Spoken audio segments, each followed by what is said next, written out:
episode 157, Ortholive Telehealth Platform. I'm your host, Dr. Justin Trostler, and today we're Dr. Michael Greiwe's perspective. Join 2017 and 18 Podcast Awards nominated host and best-selling author on Amazon as we get a behind-the-curtain look at all types of doctor and guest specialties. Let's hear a doctor's perspective.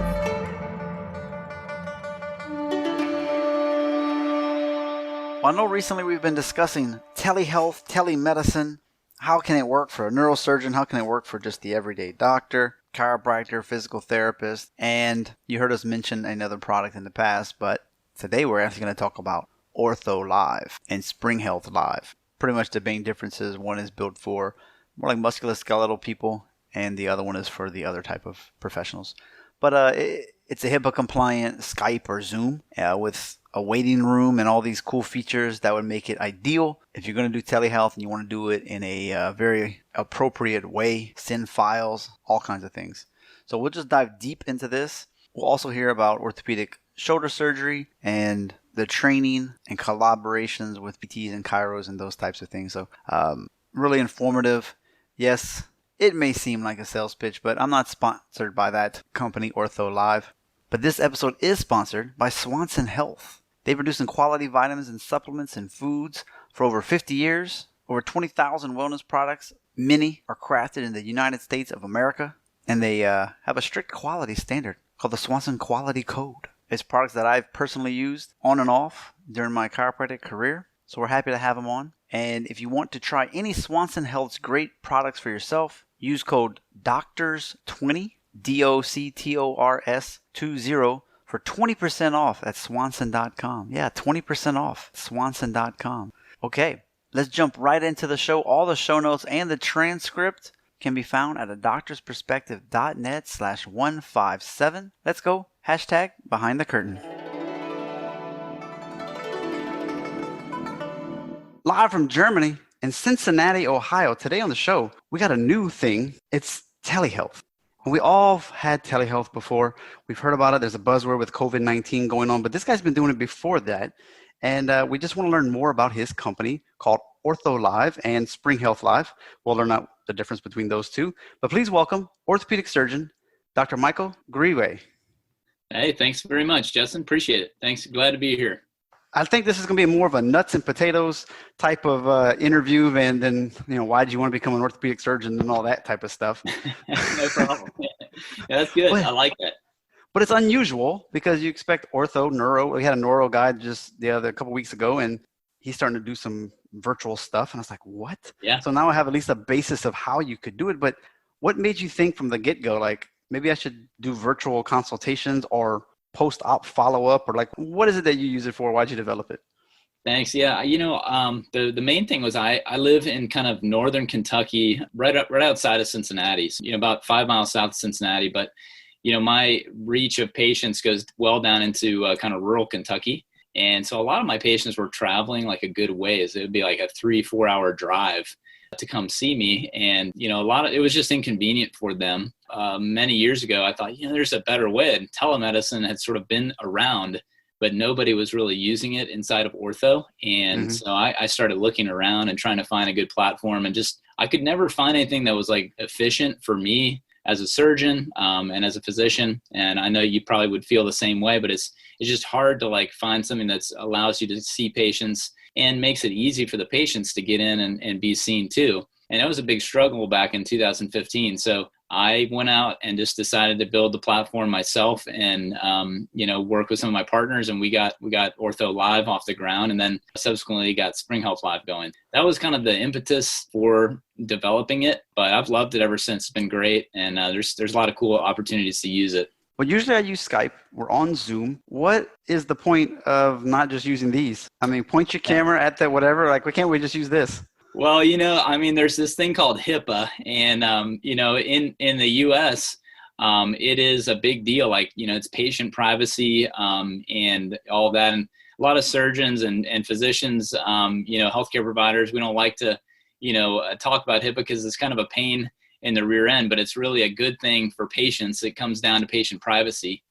And so, ultimately it's about like keeping patients secure, keeping their data secure, making sure that, everything is done in a way that's encrypted, both, on the one side where you and I are talking, but then also as it's zipping across the internet and then wherever it lives, at the end. So having all that. That's the big thing. Yeah. Is the fact that technically somebody could find out that Bobby Joe had a surgery and Bobby Joe was like upset about it.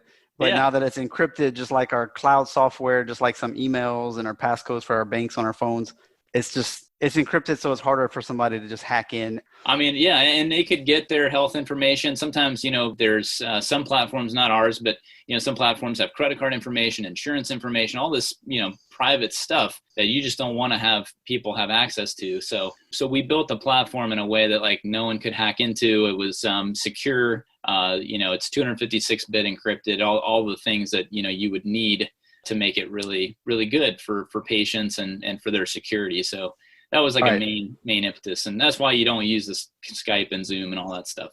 So all those doctors out there that are about to roll their eyes with this HIPAA stuff, we're moving on. Yeah. We covered it. Okay, we covered it. Yeah. Thank you. Whatever. Yeah, exactly. Whoa. We did it. Oh my gosh. Can we have a patient sign-in sheet? I don't know. My gosh. This paperwork, as you know, is just unbelievable. But I just mock some people, but I'm so sick of it. Yeah, I mean, part of it is just, it's the world we live in. I feel like the last 40 years, just the paperwork just continues to mount, and it's like it is what it is. We have to deal with it, but the more we can streamline it, the better.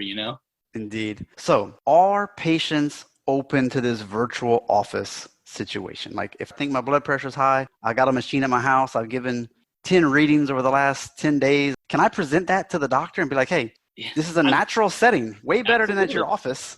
It's better. It's better. I mean, if you can do things inside your home, it's way better. Patients love being at their home. I mean, I've seen patients kicked back on the couch, reclining. I mean, they are in their element, and it's good. It's good for them. People get nervous. They get stressed out when they go to the doctor's office. They got to wait for an hour. And, with telemedicine, most doctors are pretty much on time with it, which is great for the patient and for the doctor. And then it's just that convenience. I think they really do like it. And, there's some things that you want to go in and see your doctor for, obviously, but there are certain things also that, it's just a routine checkup. It's a check on an incision or a wound or who knows what, your blood pressure, your diabetes, making sure like, hey, I've taken my blood sugar and it's, it's up through the roof. What do I need to do? Those are good telemedicine calls. Okay. Cause I was going to say, obviously you think you tore your knee. I think my ACL is broken. Well, you might need to come in for that, but the pre-op visit, the post-op visit. Absolutely. I mean, and there's things like, with ortho, people are like, you're crazy. What are you doing? You should never do telemedicine for orthopedics. And I was like, no, that's not true, because once I make the diagnosis, it is what it is. Then it's a matter of getting the MRI and then getting the follow-up for the MRI. And then, if you have a surgery and you live 2 hours away, I'd like to look at your incision. If I'm worried about it, I'll have you come back in. But if it's not too bad, we'll move on and we'll just go to the next visit. So I think there's a lot of benefits, and people just don't. The diagnosis is so critical. Sometimes you do have to come in for that.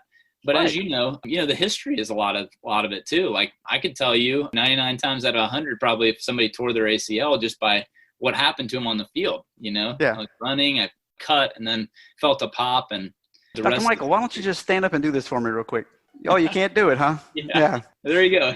I just saved you 4 hours, but you still need to figure out what we're going to do about your ACL. Yeah. But that's great, though, that you're even saying, hey, man, you can even do an initial consultation where you can just talk first and be like, all right, look, where do you live? Yeah, that's 4 hours away. Right. You do need to come in, though, unfortunately. And or like, let's get an MRI. Let's have you review that. And then if you need to come in, like you need a surgery or you need, whatever. But I can tell you a lot about what's going on just based on the history. But I'm not saying every diagnosis needs to be treated that way. Don't get me wrong, but there's a lot that you can really do with telemedicine, and it's a great tool for us. I think it helps the patient, helps the provider a lot. How long would a visit last? How fast are we scheduling? It's probably the average telemedicine visit is about 7 minutes long, based on what I've seen. The average in-person visit is about like 10 minutes. But plus 2 hours in the waiting room. Yeah, exactly. Yeah, in my office, it's like at least an hour. So nobody really, but they love telemed. They're like, "Hey, doc, you're on time. Finally, Yeah, or great. 5 minutes late. So Yeah, okay, it's 5 minutes, whatever. good work. You did it. You know."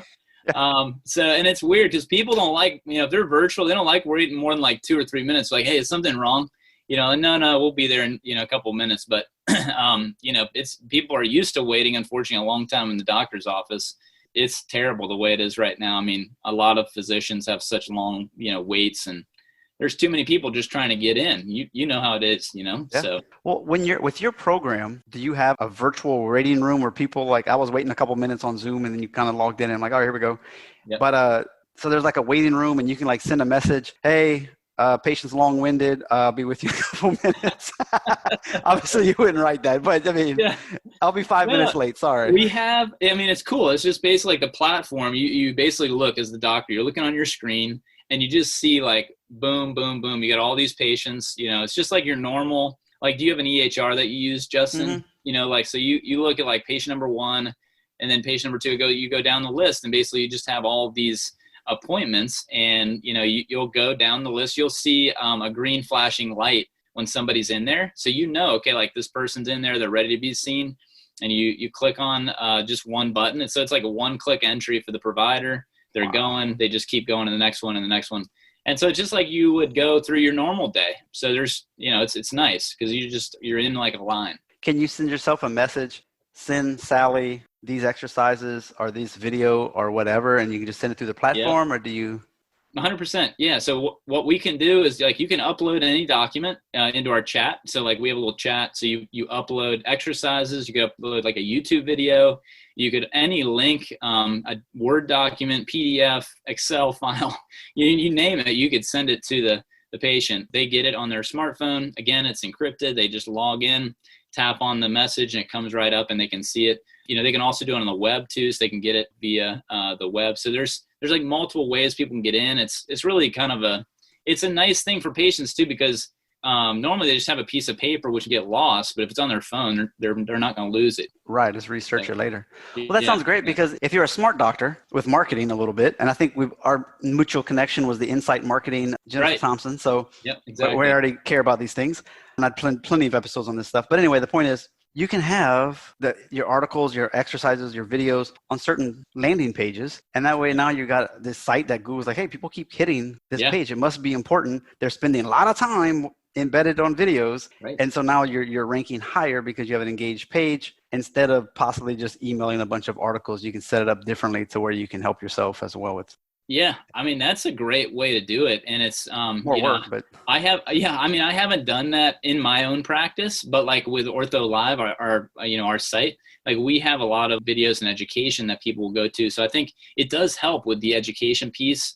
Like if you were a physician and you had your own content and you could kind of direct people to that content, you're going to be like, even more sought after, because people will Google you and they'll find you, and you're just going to continue to, raise your name on like the rankings and things. So I think that's a really great point. I hadn't really thought about it too much that way, but I think for physicians and chiropractors, physical therapists, out there that are using telemedicine, it's a good idea.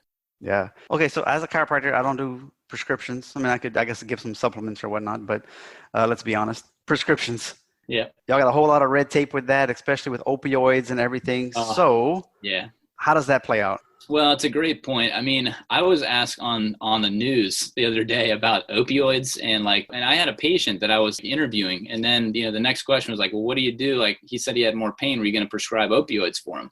And I was like, no, I think you still have to adhere to whatever standards you have in your office. And so, I mean, it could be a really challenging and, sticky wicket, this opioid, especially over telemedicine, right? I mean, somebody could say, I'm having all kinds of pain, and you really have no way of fully verifying it and, knowing for sure. So I've just been really careful about it.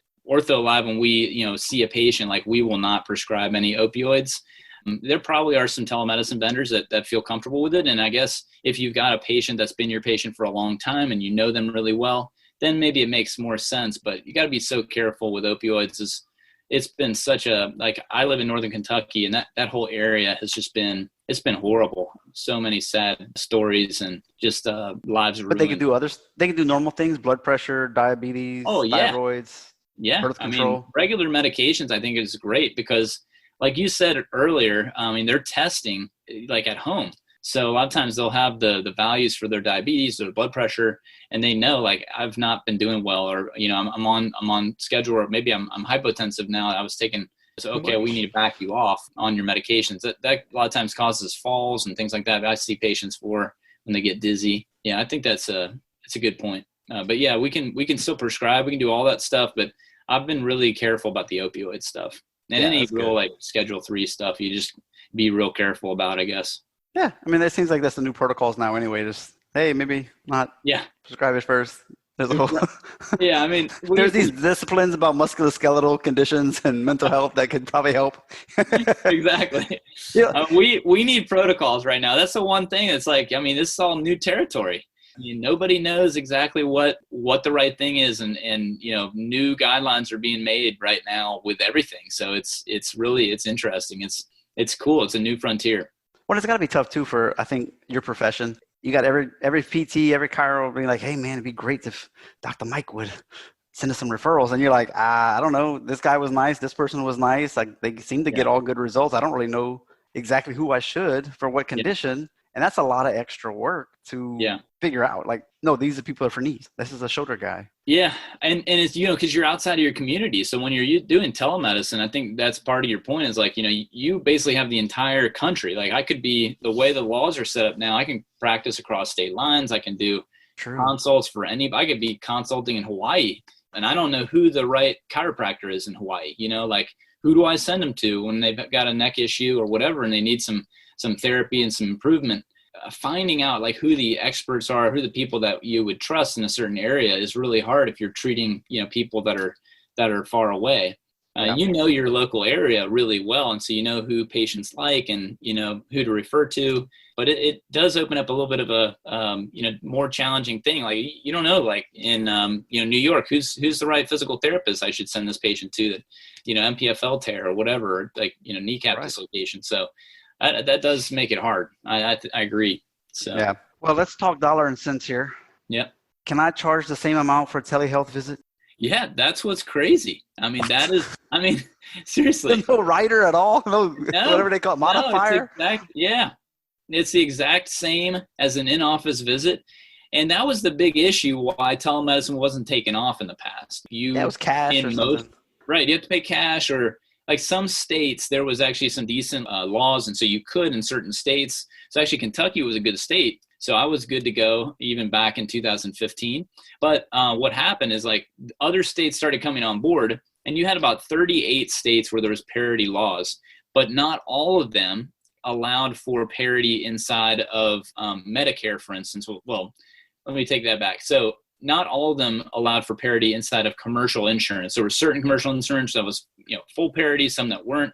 Medicare, you had to be in like a rural service location. Yeah. So for all the older patients, it was really hard. You know, they couldn't really do telemedicine because nobody wanted to, you know, they serve like, you know, 15 people in a rural area. They were, you know, they didn't know who to do telemedicine with. So it just really stymied the telemedicine growth. And now, I mean, yeah, you get basically the same amount as an in-office visit. Obviously, you got to document that you did the right things and everything with your physical exam and medical decision-making, all the documentation and all that. Because they still have to fill out online forms with the classic past history and all that crap that gets you checking those boxes for an exam. For a new patient, yeah, you would need to like ask them questions about their past medical history, allergies, you know, social history, all the things to be able to check those bullet points. Right. And then, yeah, and that's really what it is. I haven't got as a chiropractor. You got any allergies? You had any past surgery? Like, yeah, it's okay. Okay. Have you done any? Have you tried any televisits yet?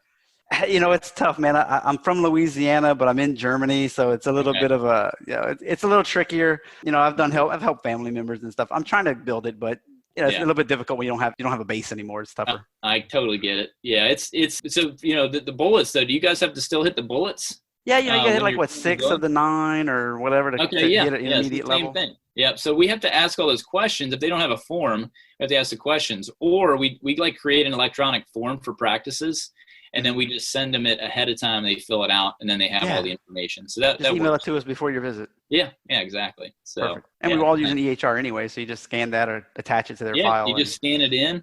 And we actually, like, what we do at Ortholive and Spring Health Lab is we will, we integrate with the EHR and with the PM systems for the practice that we're working with, and so wow. all that info then will stream over and get into the EHR and PM system, which is nice. Then they don't have to do double work and double entry and all that. Y'all have like a list of vendors or major Yeah, softwares that y'all use? we have like hundreds and hundreds. The cool thing about what we do is, like, we work with those people that basically integrate everybody, Epic, Ah, Cerner, all of it. So they have the whole landscape covered, and we just like work with them, and then they help us, they to probably get wrote to. the API to begin with, and you just have to tap into their API, and Yeah, then there it goes.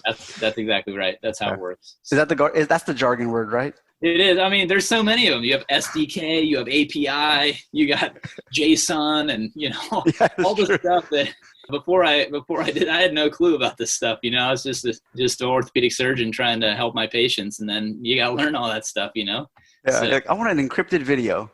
Okay, yeah, well, it's not that easy. We need a lot more. You're like, well, can we just start with that? yeah. I mean, yeah. It was you start thinking about, oh, well, this would be great to do, and then you realize, like, what it's going to take. I mean, anybody that's ever started anything, you know how it is. You get in and you're like, you go through this amazing, like, oh, this is going to be amazing. And then you realize, like, wow, I got a Wow. lot of work to do. And Maybe I wouldn't have done it if I'd known the first time. it was a lot of work for sure. But, we're at a good place now. I mean, it Yeah. was like being on steroids with this whole, coronavirus that just went through the roof during that time period, because people needed it. It's how they kept their offices open. So Yeah. Scaling. crazy. Yeah. Is it only web, or can you use your phones and apps Yeah, and all that? you just use your phone and everything too, and just like phone, web, pretty much all modes. You can Wow. tap into Spring Health Live or Ortho Live. And that's why it's not free, ladies and gentlemen, because every time Android and Apple does an update, you get Yeah, excited and everybody else is upset because the developers now have to pay some person who knows $1,000 or more to fix the program so it works correctly. It's a real pain in the butt to have an app and it. yeah. Justin, you hit the nail on the head there, man. It's hard. Oof. It's hard. You got to cover, and so we're doing like Android, Apple, web. You got to cover it all. If you want to Yeah. have a good platform, you got to make sure that everybody's taken care of. So And I'm guessing at some point you're like, I could handle about 200 clients, yeah, not 500. Now what do we do? And we need to do it fast. yeah. How do we set up the servers behind the Oh, scenes to probably accommodate all those people? yeah, we early on, we had like an overload of just patients. I mean, we were seeing, thousands of patients a day on the system, and we were getting like up to like the max capacity of our servers. We had to, add server capacity and all this stuff. And I mean, it was a hectic first week when we realized, like, oh man, we really need to like add bunches and bunches to our servers. And Google was having a field day. Google Cloud was just, Yes, like, yes, exactly. I'm grabbing money from the sky if you can't see that Yeah. on the audio podcast. Oh, man. But this is stuff that I don't know if anybody else is interested in this, but I like this part because it's important. I think, you try to get involved and put your hands in other businesses besides, the doctor stuff. And Yeah. once you start building web pages and do marketing or writing books, you start to realize like there's all this other stuff behind the scenes that people don't just take for granted when it's just, quote, a little guy like you. Yeah. You're not Bill Gates. You're not this mega corporation. It's like, no, it's just a guy that. Yeah. Do something, Yeah. Right. I mean, you know how it is. I think you have better insight though in, in what's going to help patients, right? Like, so you as a chiropractor, what's going to work for people and what's going to help, make their lives better. And I think if we could just balance our lives better, because I think the hard part for medical providers is you're always inundated to the max with patients and questions and, all these things. And, we love that because we love talking to people. We're people, persons. And so we love that. But at the same time, if you want to reach more people and you want to help more people, you sometimes have to be the creator. You got to be able to go in and create the thing that's going to make things better for people. You didn't invent the computer, but you certainly can make processes and systems better that I think are going to, ultimately, hopefully help people. And, that's it. So is there such a thing as like a wellness orthopedic surgeon where all day, eventually everybody looks like a surgical case if that's all you do all day. That's what some people say. But you're like, man, there's so much you could do nutrition wise, or like if you just come in and if you just do this for like 6 weeks, you'll recover faster, yada, yada, yada. Is that something that you even have time for? Do you have to hire like somebody on staff to do that? Like, how does that look like beyond telehealth? I think, it's a great question. We, as orthopedic surgeons, don't do a good enough job of understanding the nutrition side, the psychological side, Because this guy's fit, by the way. That's the key, right? I mean, and good for you for being fit, but it helps up here, right? Like it helps the mental game when you exercise or when you're doing, whatever. But that part of it is sort of like, because you see, for me, I'm a shoulder specialist. I see a rotator cuff tear in a 45-year-old guy or woman. I say, listen, that needs to be fixed. But we don't think about like, okay, it might be good to have some vitamin C to work on improving your collagen, to, make sure that you're prehabbing so that you get stronger before your surgery. And a lot of it is forgotten about because, you're focused on doing your job, which is to fix that rotator cuff tear. Mm-hmm. We need to do better about that type of thing. And I think, part of it is nutrition, part of it's exercise. And I'm doing some more research on like the mental side, the grit side, the resiliency side of recovery. Part of what we're working on is like understanding, like if you're really a resilient person, you're going to do a lot better with surgery. If you kind of don't feel like you're very resilient, like it might be helpful not to have the surgery and do the therapy, and just avoid that. Or, you work on that mental strength and then like you're ready for the surgery in like, a month or two. Maybe you have some, psychological work that you're doing to get better and stronger. You hit the nail on the head. I mean, what are your thoughts on that?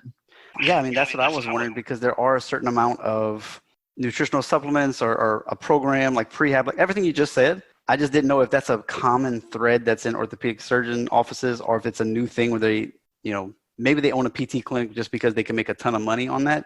Mm-hmm. But do they really, do they believe in it? Or if it's just like, well, no, it's just a natural extension of what we do. We're going to send them out. We might as well send them out to our clinic. So I didn't know how much of that's going on. And I think, when you're trained, that's the good thing is like if you go to a good training program, and I think we as orthos, I think we have decent training across the country, but you're always taught like, you always start with non-surgical methods unless it's like a disaster injury, right? And you broke your tibia or you broke your femur or broke your hip, like you got to get that fixed. But then at a certain point, what we hope doesn't happen is that people get into their practice and they say, everything looks like a nail when you have a hammer, so you just, you want to make sure that you're not, getting engaged in doing that type of thing. So I still, for rotator cuffs that are partial thickness tears, I'm always doing injection, physical therapy, the whole 9 yards to see if somebody gets better. If they get better, great. That's a win. And it doesn't have to be at at your hands, like you've done the surgery to make them better. So I think that's where the therapy really comes in, bracing and all this stuff, because it all really factors in. But I think a lot of times it happens, like people get misguided. They start doing, more than they should. And so we always got to kind of come back and be like, focus on what's right for the patient, which is ultimately not having surgery, right? Like that's what we would think. Yeah. It's like a last resort thing. Like surgery has gotten a lot safer over the years, but ultimately like you're putting somebody to sleep and there's risks.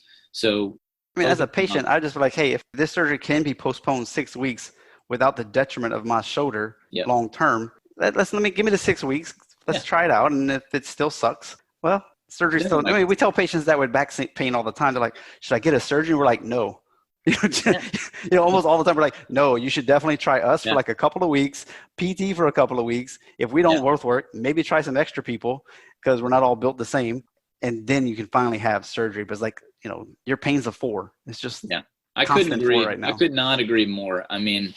Especially with spine surgery too, because once you have a spine operation, especially like a fusion or something like that, if you're younger, the adjacent levels and things like that can become affected. And It's so, when, not if, the yeah, second surgery occurs. yeah, that's exactly right. So I agree with you. And, Okay.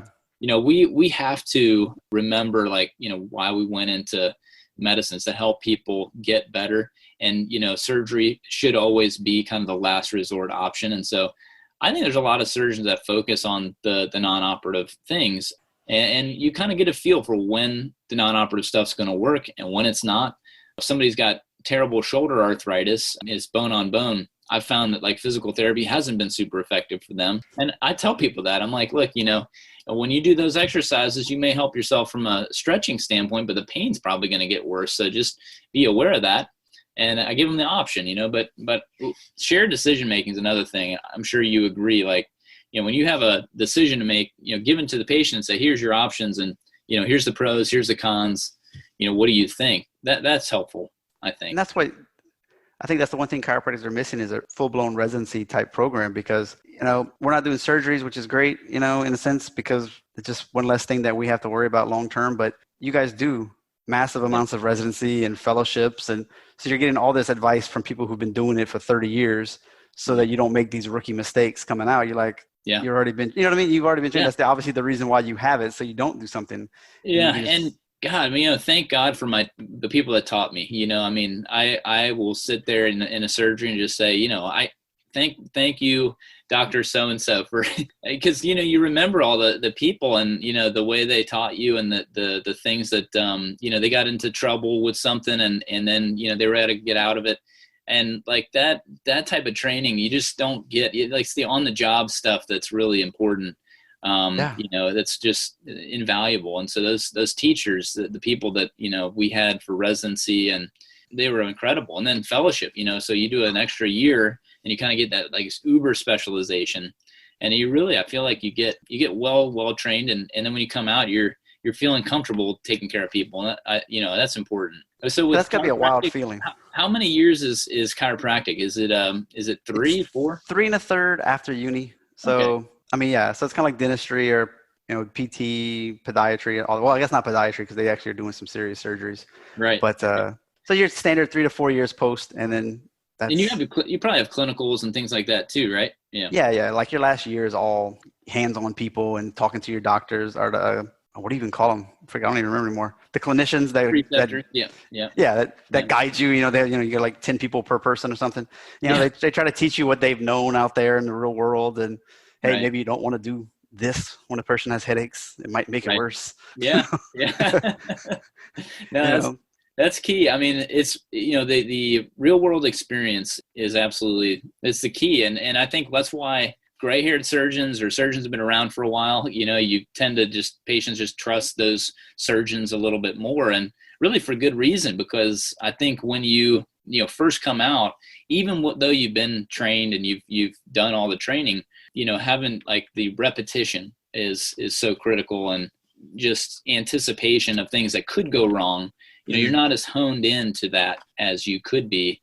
And then you get, 5 years in and you've been through all this stress of like, your initial part and time of practice being a surgeon. And then you start saying, okay, now I know, in this particular patient with this, set of anatomy, like I've got to, do this or this differently to help make sure that, we avoid any issues in surgery. And it's just those little like decision-making things that, you don't get unless you've really done a lot of cases, you've done those fellowships and all those things. So I'd taken a seminar and I was kind of looking around and I was like, man, these kids are kind of young. Seems, yeah. They finally asked like, all right, how many people are like in school right now? And I was like, oh my gosh, there's so many. And it was just, it was based on where the location was. And you could definitely feel it different when they're setting up for an adjustment or something like that. You're like, wow, this is so uncomfortable. Please don't thrust. Yeah. You need your skills to get better. Easy. Yeah, exactly. I'm like, where's the doctors? Okay, I'm going to go practice with you for a while. Go over there with their group. Yeah, we're doing small groups here. I'm heading over here. Yeah, we're just learning a new technique, but it's not like we're like could you imagine being the people in like the medical school that would volunteer for the physical exams and stuff? I mean, wow, there was, some very, very uncomfortable times, I think, where you're like, wow, that part of the physical exam did not go well for that particular student, There's 10 people and you're just like, wow, that poor patient. Yeah. So, Sheesh. it's unreal, but Well, to wrap things up, because in this podcast, we just like to cover a couple simple questions. How are you able to keep the love alive? And the second piece of this is always doctors, we have trouble taking vacation. So how are you able to keep the love alive and actually take a step away from work from time to time? it's a great question. I mean, I think first of all, my wife is involved in medicine, and so she knows, like, sometimes that there's long hours and all of that. But one of the keys for me, I think, is when I set my time up so that, like, nothing sort of interrupts kind of like my dinner time kind of with my family. So, like, we have a set time that we're all going to sit down and we try to get together. And that's key for me, is just making sure we carve out time. And so I really try to just shut out everything, put my phone down, do that, and make sure that, we spend time together. It's hard. Today I got done a little early. I was able to, like, take my son out and we did some stuff together. Sometimes, like, your wife, like, especially if they're not involved in medicine, it's hard. Your significant other, it's hard on them because they don't understand the stresses that you're going through and things. But I think just making sure that you come home and you try to put all that stuff aside, and you just you listen and just try to be there for them too. I think that's key. And then occasionally they'll ask you how your day went. You can tell them about how it was and the challenges you faced or whatever. But yeah, just trying to block it all out and just focusing on your family and taking it one day. It can be emotionally draining at the end of the day. Just don't have a lot left some days. That's hard, right? Because you give everything you have to your patients. That's what we do. If you're a good doctor, good chiropractor, a good physical therapist, whatever, a nurse, you're giving everything you can. You listen. You could have a bad surgery. Someone could die. Y'all got to deal with that and figure out how do you wrestle with those feelings and we're like, oh man, they didn't get better. They still have headaches. You're like, oh darn, we didn't get them better. Like, no, like they could literally like not be able to use their shoulder. It's not your fault. It's just what it is. It's true. I mean, unfortunately, I'm not a heart surgeon and I'm not a brain surgeon. And, I don't have the life and death things happen every day. Right. But, you're right. Like, but it's when you bring it home, I think that makes it hard on your spouse. You gotta, you always have to, I think, remember that no matter how much you give to your patients, you gotta save a little something for your family, because if you don't, it makes your heart colder. And so it's not your kids' fault you're grumpy. They're just being kids and you're the one that's got all this bad attitude because they're doing something that you don't want them to do. It's like, dude, calm down.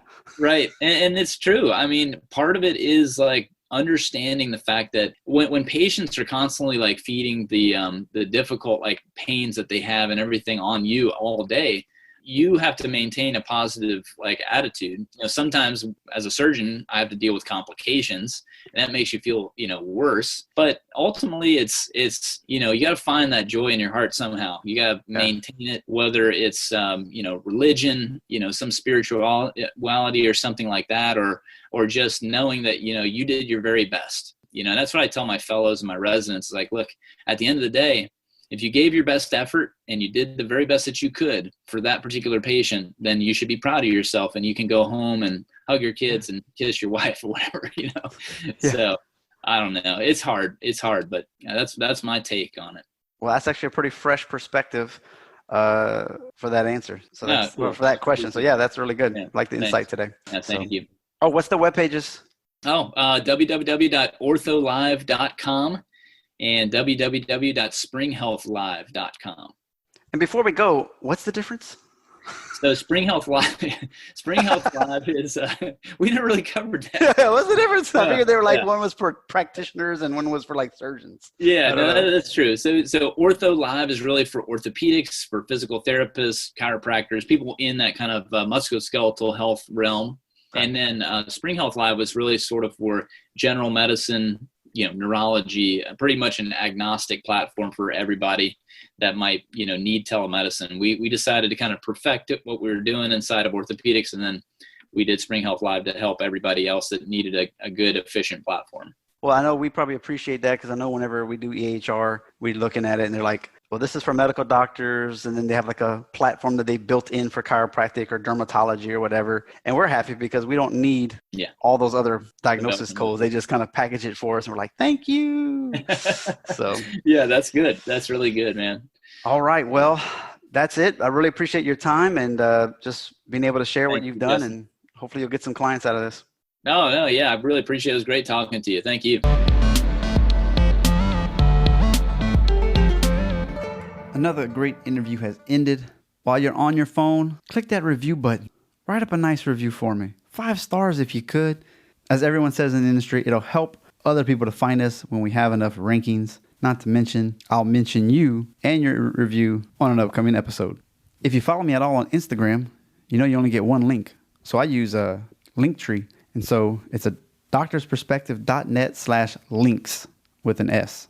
And that's going to give you everything you need to know. The top episodes of 2017 and 2018, the podiatry series, dentist, acupuncture series, holiday 2017, financial series, how to write a review, how to support the show like buying a cup of coffee, getting swag like t-shirts, the Today's Choices, Tomorrow's Health book. That's the blueprints for better health, exercise, picking food correctly, and financial.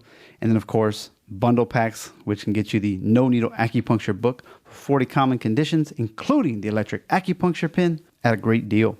The resources page has some of the products that I like. It's affiliate style, so if you buy something from them, I get a piece of that. Just like on the show notes pages, if you buy a book from clicking that link, I get a small piece of that as well. So I really appreciate that. Things like Screencast-O-Matic, Pure VPN, Missing Letter, JLab speakers, Prolone, Edge, or Hawk grips. Once again, if you do need any coaching on how to improve some of your blood work, drop weight, and the Prolone diet, fast mimicking diet, 5-day plan, let me know. As well as if you just need some coaching, whether it's health, whether it's marketing, whether you need some practice growth, etc. Reach out. Facebook, Justin Trosclair, MCC. Of course, at a doctorsperspective.net on the top right, you got all the social media icons that you can imagine. Click your favorite and reach out. Thank you so much for tuning in. Please tell a friend, pass it along. You can go to .net/listen. It's just that easy. It'll open up right in your app. And don't forget, I appreciate you. Listen, critically think, and integrate. See you on the mini-sodes on Thursdays and Saturdays. Hope you're enjoying those. I'm definitely having fun summarizing these podcasts in less than 10 minutes for you. You get the nuggets without having to waste your time. Have a great week. A doctor's perspective. Learn stories of success. Avoid struggles they've met. When doctors of all kinds come together to help you shine. So sit back, take